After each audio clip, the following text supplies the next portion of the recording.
እንዴት አመሻችሁ? ሰላም ናችሁ ወይ? ምሽቱ እንዴት ነው? ዛሬ የምንመለከተው የሊደርሺፕ ስታይል ዲስትሪቢዩትድ ሊደርሺፕ ስታይል ነው። ይህ የተከፋፈለ የአመራር ዘይቤ የምንለው ነው። ይህ ማለት እንግዲህ ስልጣንና ውሳኔ ሰጪነት በአንድ የበላይ መሪ ላይ ብቻ ሳይሆን በተቋም ውስጥ ባሉ የተለያዩ ባለሙያዎችና የስራ ክፍሎች መካከል በጋራና በትብብር የሚከፋፈልበት የአመራር ዘይቤ ነው ማለት ነው። እንግዲህ የራሱ የሆነ ካራክተር አለው ወይ ባህሪ ያለው። የመጀመሪያው ውሳኔዎች በቡድን ይወሰናሉ። መሪነት በተለያዩ ሰዎች ይከፋፈላል። ሁሉም አባላት እንዲሳተፉ ይበረታታሉ። እውቀትና ልምድ ይከፋፈላል ነው። እንግዲህ የራሱ የሆነ ሜሪት አለው። ዳት ሚንስ ጠንካራ ጎኖችም አሉት። ለምሳሌ የባለሙያዎችን እውቀት መጠቀም ነው። እንግዲህ ውሳኔዎች ወደ ችግሩ ወይም ወደ ስራው ቅርብ በሆኑ ባለሙያዎች እንዲወሰኑ እድል ይሰጣል። ለምሳሌ በአንድ የትምህርት ተቋም ውስጥ በስራው ላይ ቀጥተኛ እውቀትና መረጃ ያላቸው የመስክ ተመራማሪዎች ወይም የክፍሉ ኃላፊዎች ውሳኔውን እንዲመሩ ይደረጋል። ሌላው ተቋማዊ ጥንካሬ ነው። እንግዲህ ሬዚሊየንስ የምንለው መሪነት በብዙዎች ላይ ስለሚጋራ ወይ ስለሚወርድ አንድ ቁልፍ መሪ በድንገት ስራውን ቢለቅ ስራው አይስተጓጎልም፣ ሌላው መምራት ይችላል ማለት ነው። ሌላው የሰራተኛ ተነሳሽነት ነው። ሰራተኞች እምነት ሲጣልባቸው በስራቸው ላይ ያላቸው ባለቤትነት፣ ቁርጠኝነት በጣም ይጨምራል ነው።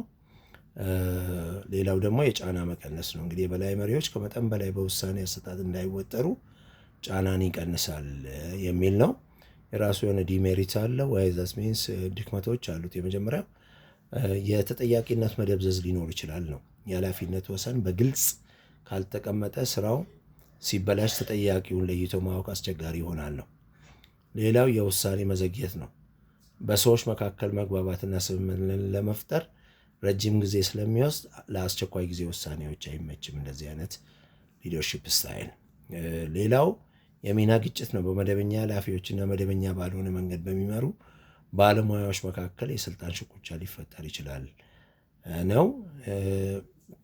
የሚቀጥለው ወይ የመጨረሻው ደግሞ በመተማመን ላይ ጥገኛ መሆኑ ነው። ይህ አመራር ዘይቤ ውጤታማ የሚሆነው በተቋም ውስጥ ጠንካራ መተማመንና ግልጽ የጋራ ራዕይ ሲኖር ብቻ ነው። መካከላቸው ጥርጣሬ ካለ ወይም ያስተላለፍ አንድነት ከሌለ የዚህ አይነት ሊደርሺፕ ስታይል ሙሉ በሙሉ ሊከሽፍ ይችላል ወይ ደግሞ ውጤታማ ላይሆን ይችላል ነው። እንግዲህ እንደምናውቀው አንዳንድ መስሪያ ቤት ስራ ሲበዛ ኃላፊነቱን ለኮሚቴዎች እንሰጣለን። ግብረ ኃይሎችን ፎርም እናደርግና ግብረ ኃይሎች ሪስፖንሲቢሊቲውን እንዲሁም ደግሞ ኦቶሪቲን በዛው ልክ ይሰጣቸውና ስራዎችን አቀላጥፎ እንዲሰሩ ይደረጋል። እንግዲህ ያለንን ፓወር ያለንን የሊደርሺፕ ካፓሲቲ ወደ አንድ ሴንተር ማምጣት ትተን ዲስትሪቢዩት ማድረግ ወይም ማከፋፈል ማለት ነው። ያለንን ኃላፊነት ያለንን ፓወር ወደ ታች ማውረድ ለሚመለከታቸው ባለሙያዎች፣ ኮሚቴዎች፣ ግብረ ኃይሎች ማስተላለፍ ማለት ነው። ዛሬ ያየነው እንግዲህ የዲስትሪቢዩትድ ሊደርሺፕ ስታይልን ነው። ነገ ተከታዩን ሌላውን ሊደርሺፕ ስታይል እንመለከታለን። መልካም ምሽት ይሁንላችሁ። በጣም እጅግ አድርጌ አመሰግናለሁ። ቴንክ ዩ ሶ ማች